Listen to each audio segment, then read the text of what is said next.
Regional Agriculture Directorate has confirmed the outbreak of bird flu at 2 locations in Sunyani and its environs. So far, a total of 8,400 infected birds, out of which 2,100 were already dead, have been picked from the 2 locations, destroyed and buried by the personnel from the Regional Rapid Response Team.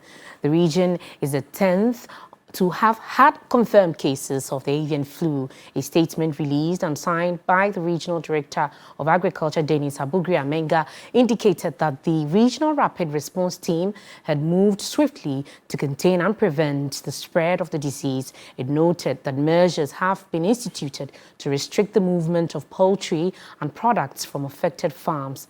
Poultry farmers are being entreated to intensify biosecurity measures at their farms and report any case of suspected case to the nearest veterinary office.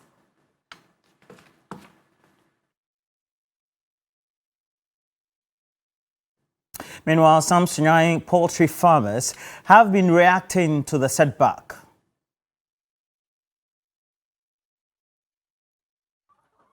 Ghana had a we poultry free, no farms with free man. Yeah, uncle school and we say uncle school and we say, do my bit my any.